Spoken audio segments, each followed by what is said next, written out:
देवादिदेव भगवान महादेव शिव और जगत जननी मां जगदम्बा के चरणों में नमन करते हुए शिव शक्ति धाम डासना से मैं श्री पंचदशनाम जूना अखाड़े का महामंडलेश्वर यति नरसिंहानंद गिरी, मैं इजराइल के यशस्वी राष्ट्रपति नेतन्याहू को बहुत बहुत बधाई देना चाहता हूं। खामनेई, ईरान का खामनेई, जिसने न केवल पूरी दुनिया में आतंकवाद शब्द गलत है, जिहाद परोसा, लाखों निर्दोष लोग मरवाए, अपने यहां जिसने लाखों महिलाओं को केवल इसलिए मार दिया कि वो आजादी मांग रही थी, खामनेई के अत्याचारों से और इस्लाम के बुरके से। खामनेई जैसे राक्षस को उसके सभी साथियों के साथ जिस तरह से नरक पहुंचाया है, उसके लिए नेतन्याहू बहुत बहुत साधुवाद के पात्र हैं। मैं ट्रंप से पिछले कुछ दिनों से बहुत नाराज था, लेकिन ट्रंप ने जो ये कार्य किया है, इसके लिए ट्रंप भी साधुवाद का पात्र हैं। उन्होंने अपने मित्र को छोड़ा नहीं, अपने साथी को छोड़ा नहीं।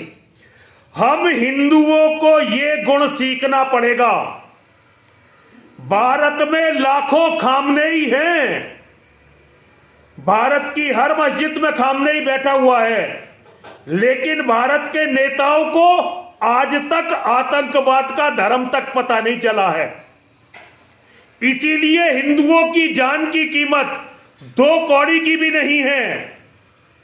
मैं भारत के नेताओं से कहता हूं, थोड़े दिनों के लिए ट्रेनिंग के लिए जाओ इजराइल, और इजराइल के लोगों से कम बोलना, बल्कि कुत्ते की तरह कम भौंकना, क्योंकि अब भारत के नेता बोलते नहीं हैं।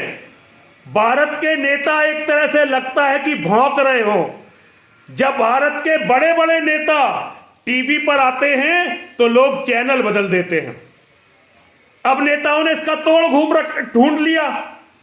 अपनी बात सुनाने के लिए पूरे पार्टी को लगा देते हैं, जबरदस्ती सुनाते हैं। कह रहे तो अलग बात है, लेकिन ऐसे नेताओं को इजराइल जाना चाहिए, और डांस करने के लिए नहीं, ड्रम बजाने के लिए नहीं, भाषण देने के लिए नहीं, बल्कि वहां ट्रेनिंग लेने के लिए जाना चाहिए, और इजराइल में ट्रेनिंग लेकर आना चाहिए कि अपने लोगों के लिए कैसे लड़ा जाता है। 7 अक्टूबर 2023 के सारे अपराधी नेतन्याहू ने और उसकी सेना ने मिटा दिए। पता नहीं वो कब दिन होगा, कौन सा दिन होगा, जब हमारे नेता अपने लोगों का प्रतिशोध लेना सीखेंगे। पता नहीं ये सीखेंगे भी या नहीं सीखेंगे। इन नेताओं की भड़वागिरी के लिए हम सारे 100 करोड़ हिंदू कहीं आपस में लड़के इस्लामिक जिहादियों के हाथों मारे न जाए, इसका बहुत बड़ा खतरा है। अपनी पीड़ा को अपने दिल में रखते हुए उन्हें, नेतन्याहू को और उसकी सारी सेना को, उसके देशवासियों को बहुत बहुत साधुवाद देता हूं।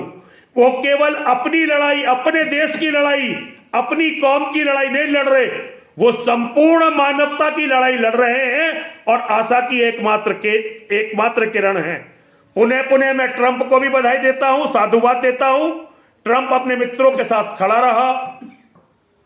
भारत के नेताओं पर फिर एक बार लानत भेजता हूं, उनसे कहता हूं कुछ तो सीख लो दुनिया से।